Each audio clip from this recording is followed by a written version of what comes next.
Well, very good. It is 12:30, and I know our time is limited. Well, I've decided to focus on how to learn to be a leader, and I'm taking the position that this is a program only for humans. If we have any robots in the audience, you're probably not going to get much value out of this.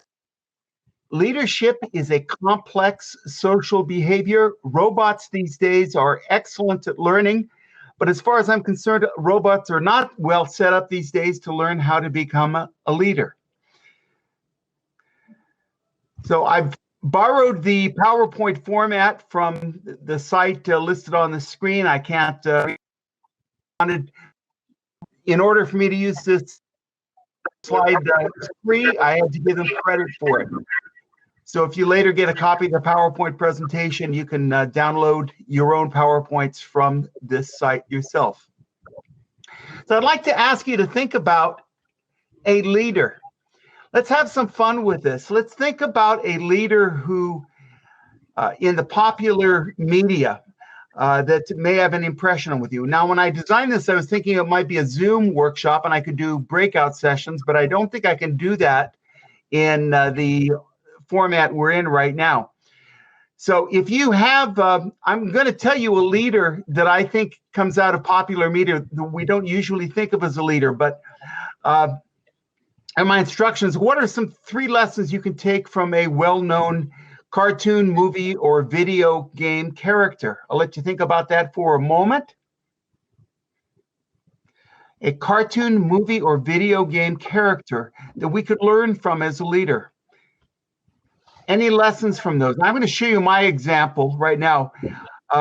Video games are really big in my house. We have video games playing at least 12 to 18 hours a day, and Mario is a well-known leader. Now, what can we take from him? Mario is a small character, yet he has a huge impact on his world. He's able to be very effective. We know that Mario is an inventive character. He's innovative. He tries new things out. He jumps into holes and pops out of pipes. And he's smiling all the time. He's always in a very good mood.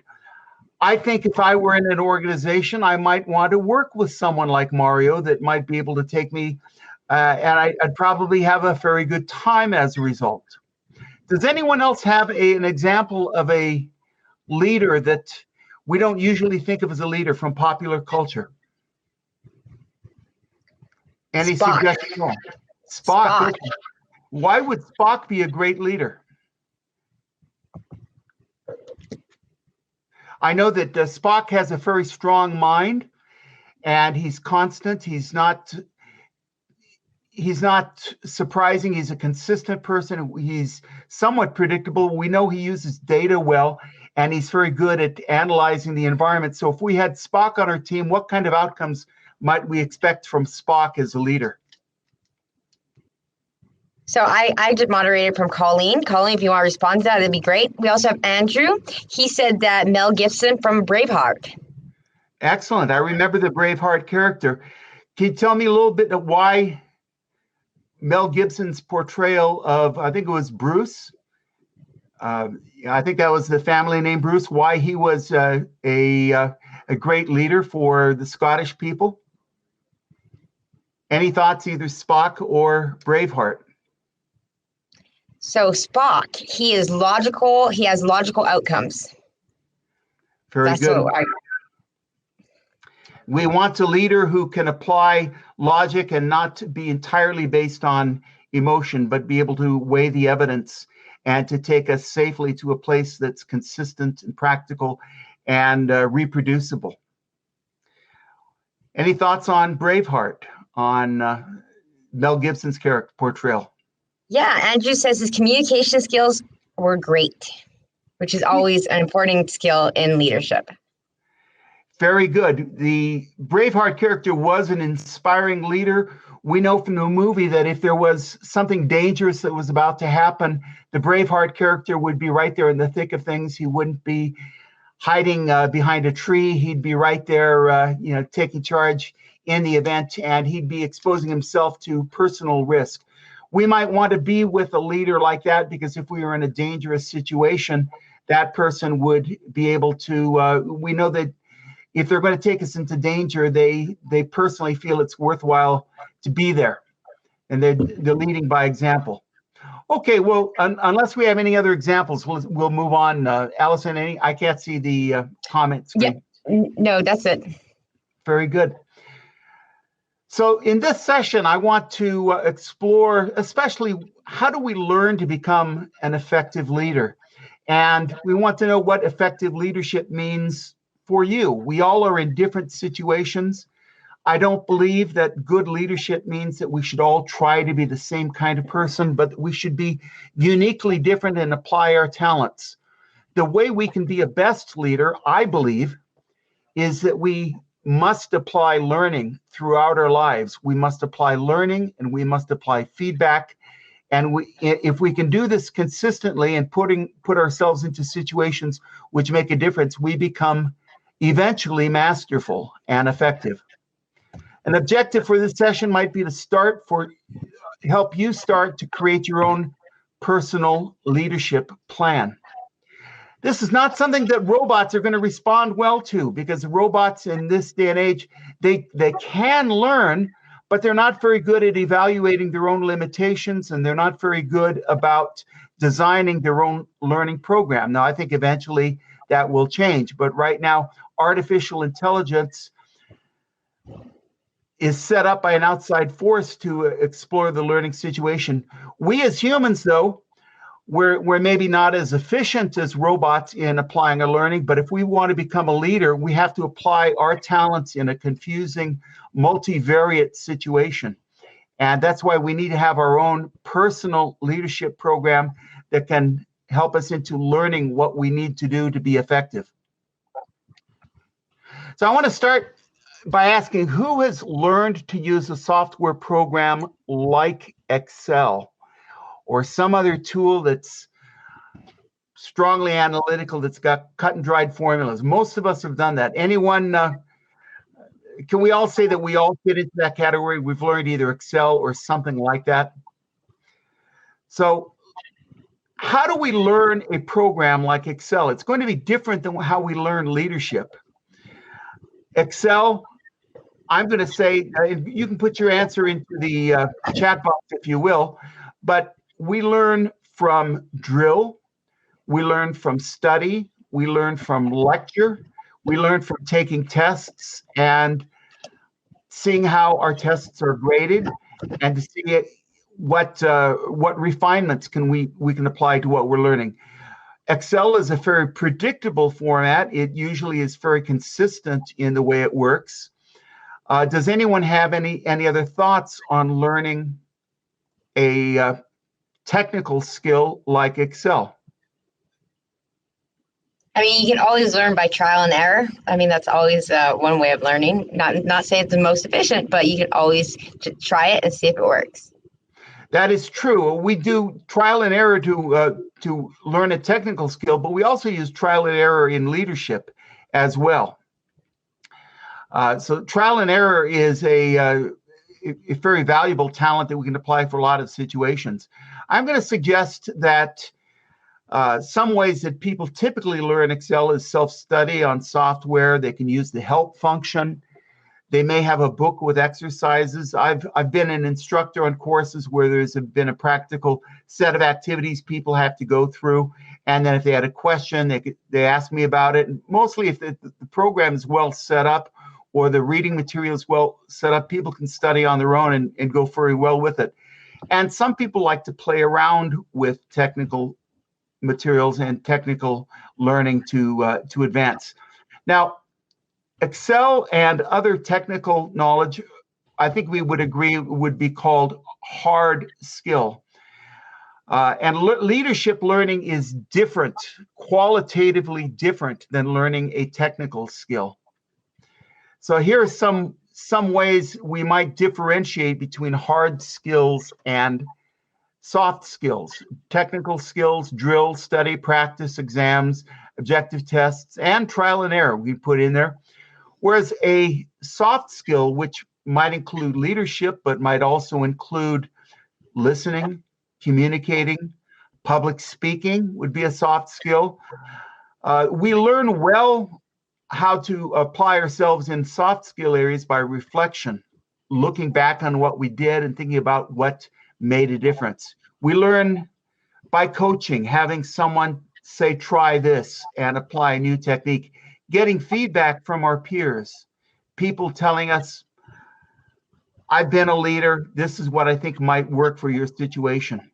I think in many cases, just taking on responsibility. In Toastmaster clubs, we see people taking on the responsibility for their club's existence and continued performance. And by doing that, we learn just by interacting with the environment, because everything changes all the time, and being responsible, we have to be adaptive. I think soft skills we also learn by experiencing failure. When things don't work out, we try new things and we search out for models that have made a difference. So my point is that when you're learning a skill like Excel, it's going to be quite a bit different from the learning process that happens with a soft skill like communication, public speaking, or leadership. There are different things involved. Pause for a moment if anyone has any comment on that to this point. No comments, no questions thus far. Okay. If you've got a comment or a question that pops up for you, let me know, and we'll reflect on that in a moment then. Moving on. So where can you go to learn leadership? In our country, we have a number of places where people typically go to learn leadership. The military has said that we are a place that practices leadership. We want to train people to be effective leaders.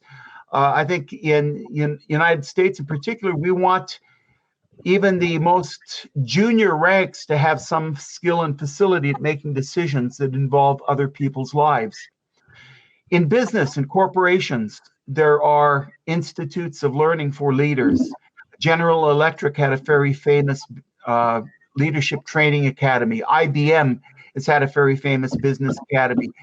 And even much smaller, less known organizations often make leadership training part of their culture and make that part of what they do.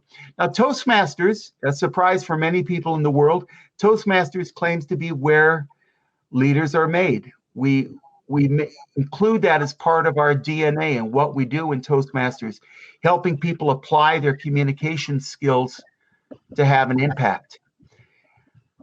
And I want to suggest if you go to any of these places to learn leadership, you will not find robots involved. Robots learn well in a different kind of framework, but they do not learn well in complex social situations. The challenge for learning in leadership is that it's unique. It must be highly adaptive. It's got a lot of variables involved. One's experience makes a big difference on that. So I'd like you to think about why you might be trying to achieve something with leadership education. Is there an outcome that you're looking for that's important for you? Some of the common refrains I hear from people who are becoming leaders is, one, they want to be somehow seen as heroic or valor. They like stories to be told about them. We do tell stories in the business world about successful leaders who've made a difference. Leaders want to take up the role of being a leader to make a difference in the world, to do good things, make things work better for other people, to bring a better quality of life for people. Leaders certainly contribute to making business successful and the quality of life. If you're in government work, certainly you want to be a leader too, to make an organization work well, to serve the people well. Leaders are involved typically in getting people to act and to energize them to do something. And this might apply to you. I think one of the big differences between leaders and managers is that we expect leaders to energize others, whereas managers, not so much. So how do we make leaders? And I'm always raising my eyes when I hear Toastmasters say, this is where leaders are made. But it's not quite clear how it happens. It's not a cut and dried formula like learning Excel. But we want to be able to make leaders, and we want to be able to produce leadership outcomes. So how do we make this happen? I think that we have to invoke a learning plan for leaders. Leaders, I think we typically agree, leaders are not just born that way. Leaders become more effective because they have applied their skills and they've upgraded their skills. Learning has had an impact on what they can do and what they will do. So to think about becoming a better leader, I have applied a leadership model I'm going to talk about briefly. Now, a leadership model is a way of thinking about how to become a leader. And if you would respond in the chat box if you've ever heard of John Maxwell, or in particular his 5 stages of leadership. I like John Maxwell. There are many good leadership models out there. Kouzes and Posner have the leadership challenge. They have a very good leadership model. But I think I can talk about John Maxwell's 5 stages of leadership model very succinctly. So has anyone, Allison, anyone in our chat? Yeah. Colleen has, and then I have as well. It's very well respected. Very well respected. What do you know about the Maxwell model, Allison, since you've had exposure with it? So it's been a while, but I mean, there's so many leadership models out there. But I just know that I have his book, and I mean, it's a good model about how to. It's very systematic, and I don't know the details, to be quite honest. But yeah, I always felt that he aligned well with everything I know about leadership. You are so right. His model is systematic. It's easy to visualize. It's set up on a pyramid of growth model. John Maxwell is very famous for writing the 20 laws of something having to do with managerial growth and success. And he not only writes 5 stages of leadership, he talks about the laws of leadership that apply to this. And he's very insightful in the way he writes about leadership. So some of the things you said about him is that he's systematic. I agree that he's systematic. I agree that he's well respected. And he makes the point that as leaders, we are continually changing and growing. So when we talk about growth as a leader, as we talk about becoming a more effective leader, it's important to know on what level a person is at, because a leadership lesson applied for someone who's had 10 years of leadership work is going to be quite different than for someone who's had 2 months of leadership work. Some people are naturals and they learn very fast, but there's this experiential value to leadership training that just makes a huge difference. So there are 5 levels, and the method of learning that we should talk about really needs to consider the level of development of the leader. It's going to make a huge difference. So in brief, Maxwell's model tells us that the first level of leadership is one where someone is given some responsibility. They haven't earned it. In television and in comedies, we often see bosses made fun of and being kind of a comical character. It's because they are taking on the role of the person who's got a position but doesn't have the internal authority. They haven't learned to be an effective leader. They're a boss rather than a leader, but they do have the power to do good things in that position. It's their opportunity to learn to do something well with it. The second level of leadership is where the people who work with a leader have given that leader authority to make decisions on their behalf. They've given them permission to work with them and to be influential. And if you're going to be in this position, then this is vital. You progress people under you to make an impact. Third level of leadership is including the permission, but now you're focusing on the organization. You've set some goals. The organization expects that products are going to be launched, that software is going to be written, that innovation is going to happen. The leader is there to help along to make sure that happens. So the leader at level 3 has got a track record of getting results and has a good level of permission with the people working with him. Now, I like leaders at the 4th and 5th level of leadership. They're the kind of people I'd like to be with, because they not only are in a position where they've got results and they've had permission from their people, but the 4th level leadership is concerned with making people more effective, making sure people learn new skills, making sure that people are becoming more powerful and influential in the work that they do.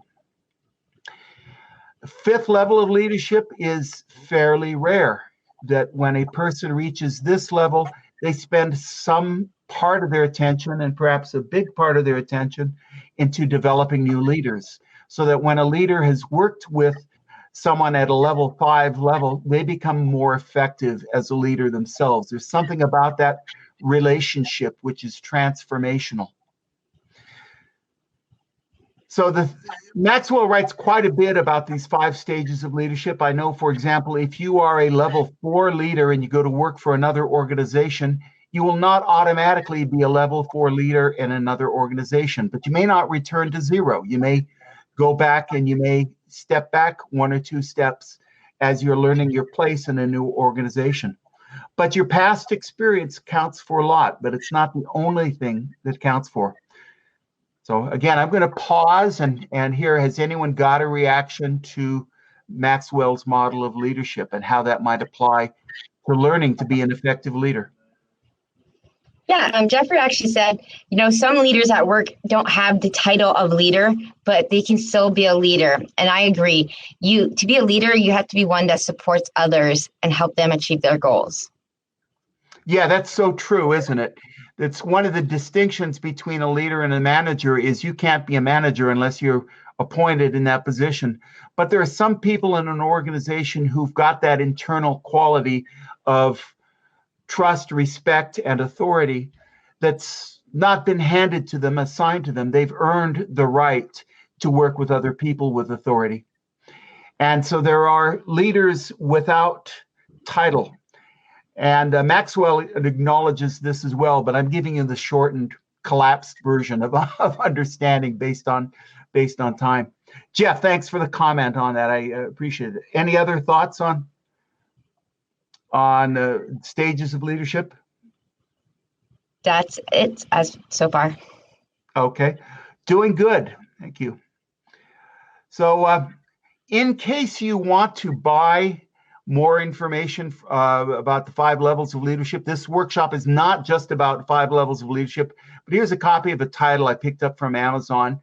I've read through this book several times. It bears well on repeated readings, and it's a valued source on assessing one's situation with regards to others in an organization. So this is not the only leadership model worthy of attention. There are other good ones, but Maxwell speaks to the practical practitioner of management and leadership.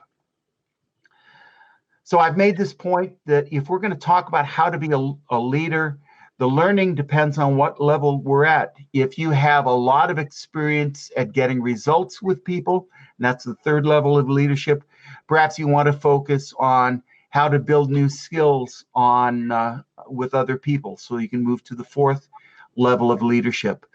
Understanding one's level and the challenge of the next level is profoundly important for your personal learning plan as a leader. It's also important, if you're going to become a valued leader, that you get feedback from other people on how to become a leader. We do not work in isolation. I never will forget working with one audience and getting feedback from a person who said, I'm a leader of myself.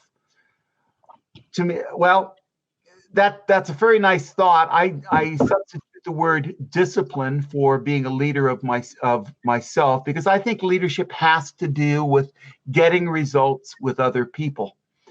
And in order to get good results with other people, one deserves to have feedback. And it's tricky asking for feedback because sometimes people don't want to offend the boss. They don't want to get in trouble. They say, we're not going to talk about that. We'll only talk about this narrow issue. And sometimes leaders don't get the information they need. Trust is vitally important if you're going to open that line. If you're going to grow as a leader, you'll need to establish a high level of trust with people so that people feel comfortable. They can talk to you about your role. So one of the nice things about Toastmasters is, as a Toastmaster club president or club officer, I can't fire anyone. I can't cut anyone's pay or reduce their hours. So people can have a stronger level of trust because we're doing this on a cooperative basis if we're officers in a Toastmasters club. So it's a little bit easier to establish trust levels, especially since we're all talking about our common needs, interests, and challenges all the time in our club. It's easy to build the trust level, easier than in a competitive situation. Social intelligence is also necessary for becoming a leader. Now, if you have a thought on what social intelligence is, I'll take that in a moment. There's a good point to write that in the chat. What does social intelligence mean for you, and how do you build your social intelligence? From general Wikipedia, general internet knowledge, I've been told that social intelligence is the ability to know oneself and to know others. It's knowing internally and knowing about other people and the relationship between us.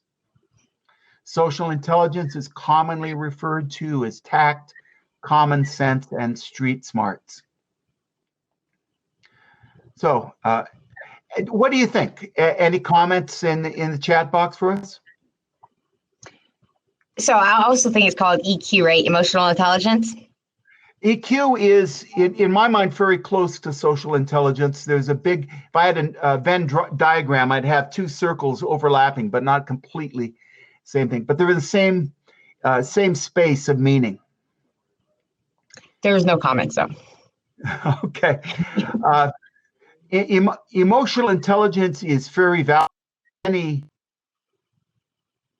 grow and to understand that keeping channels of understanding what people are going through, not just the work-related issues, but the emotional side of what's going on, that can make a big difference for people. And the manager who's making a difference, who's growing in the Maxwell scale, is well served by having strong social intelligence. Andrew actually commented that it's about knowing when to talk and when to listen, which is a key part of social intelligence. And I would absolutely agree. Fantastic. Knowing when to talk and when to listen. When we talk about things, we are pushing people back a little bit. When we listen, we allow people to expand the space and let their issues come forward and come out. When we show compassion and understanding for what other people are talking about, we can be a quite different person on quite different emotional chord. And yet, if we allow that other person to express who they are, we can go quite a bit further with someone. So listening and allowing others can make a huge difference for the leader to grow in. I want to add to this framework of understanding about leadership that we should think about mastery as a destination. The person who's a new boss, who's trying to earn permission and trying to get results in an organization, may not be thinking about leadership mastery as a key issue, but as one develops in one's career, one realizes there's always more room to grow, and that this is a worthwhile path to travel, that learning really must for us become a lifelong plan. I have been influenced by the work mastery he's both it was an Aikido master, he was a journalist and practical psychologist and philosopher, a man named George Leonard. And he wrote this short book called Mastery, the Keys to Success and Long-Term Fulfillment. And he says that if we want to become a master, First of all, we need to realize that we're going to face plateaus. We're going to do things that we're going to try to grow past, and we may get frustrated because we can't grow past that. Plateaus can defeat people if they are too focused on getting immediate results. But the real master is willing to have surrender to the challenge of becoming an effective leader. So George Leonard says that to become a master at anything, and it certainly applies to leadership, is to have a program of instruction, regular practice, surrender to the fact that the time and the pace of learning is not entirely up to you, that we must be willing to adopt a learning plan and follow it even though we get frustrated by it. Fourth key, to have intention that there's a better place for us, a better place for our organization as we learn these skills. And finally, to be able to play at the edge where it may feel a little risky, but we know that this is the place where we can learn to fly. Once we're at the edge, this is a place where we may discover our wings. So we're not going to expand our talents by being in a safe space. I think Antoine de Saint-Exupéry said that harbors are a great place to keep ships, but that's not what they're made for. They're meant for the rough and challenging sea.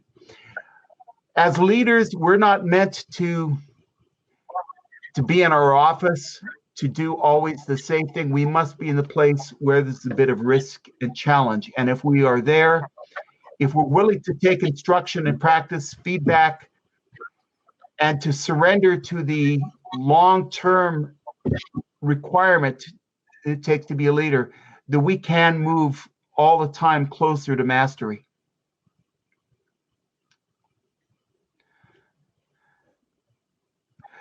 So I want to encourage you to spend time this year, this month, in creating your own learning plan to become a leader.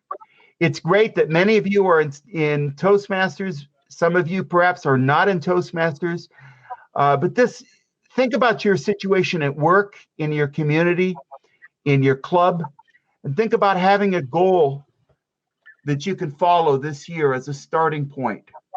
If you have a goal, you will discover the learning requirements that are important for you, even if it's a modest goal. If it takes you further than you are right now, you can learn from that.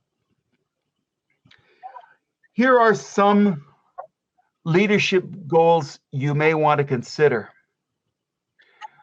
First of all, find great leadership books. I think if you spend any effort at all, you can find perhaps 5 great leadership books, books that other people are talking about, books that are on recommended lists, and make a learning project to read 3, 4, or 5 books that are contemporary, that discuss the challenges of making a difference in our world. Secondly, if you're not in a Toastmasters club, join a Toastmasters club and then make a goal to become elected president of your club. You may not do that your first year, but you can learn a lot by being president of your local club and organization. If you're not going to join Toastmasters, then volunteer for a leadership role with professional association and expand your opportunity to work with other people in your field.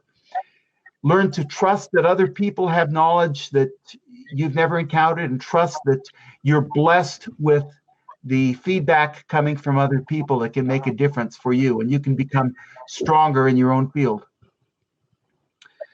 Mastermind group. If you know anything about mastermind groups, put a note in the discussion comment right now.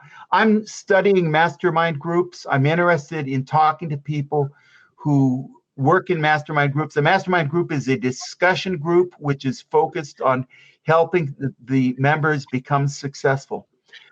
I started a mastermind group with a group of speakers. We met every week for coffee and we talked about our goals. We helped ourselves face challenges and become successful. It's an easy thing to do. You don't have to pay money for it, other than maybe paying for coffee at a place that you meet, or even just having a dedicated time on Zoom. A goal you might consider is putting your goals in writing and reviewing them every week, or actually review them every day if they're important to you. Spend time in the last hour of your day looking over your goals and say, what can I do tomorrow to move closer to this goal? And if you're working and you're in a position of responsibility, ask your boss about setting growth goals at work for the coming year. Have a discussion with someone in your organization about how you can become more effective, and share your plans to grow as a leader, and ask for feedback and ask for things that you can do to demonstrate your skills. Ask for support, but ask for the challenge. Close to the I'm really close to the stated meeting ending time for this. I want to give you the opportunity to stay in touch with me. I have a LinkedIn account, and if you're not connected with me, be sure to connect on LinkedIn. I'm working on book coaching for professionals who want to create their legacy in writing. And whenever possible, I speak to professional groups about becoming a more effective leader. So, Allison, final chance for questions and discussion. So far, I do not see any questions, but I want to say I really enjoyed your talk. I thought you brought up a lot of great points. Leadership is something that just is not taught enough in schools. And then in our organizations, people get promoted too soon, and there's no training for leaders, and that's why we get micromanagers. So I think this is a very good topic. Of course, Toastmasters is a great way to learn leadership. You get thrown into different kinds of roles. You get thrown into putting together like a contest and being the contest chair. You also, I've been a VP of PR, VP of membership, and it helps you learn how to organize. It also helps you how to give feedback, and that's really key. If you're a leader, you need to give feedback in a way that's meaningful, constructive, but yet not destructive to that person. So I think that Toastmasters does a wonderful job with all those things. So I definitely agree with it. Outstanding. Yeah, I agree with all you're saying. I would not be focused on studying leadership today if it were not for Toastmasters. The fact that I took on certain challenges and people believed in me and encouraged me to take certain steps made all the difference in my career over the last 30 years. Well, my notes said we ended by 1:10, and we are just about that time. Well, thank you, Steve. This was great. Thank you so much. So very good. I hope your day is productive for you and you reach new goals during this coming year. Everyone, thank you for attending. And Andrew says thank you. And we will see you again. Thanks, Steve. Thank you.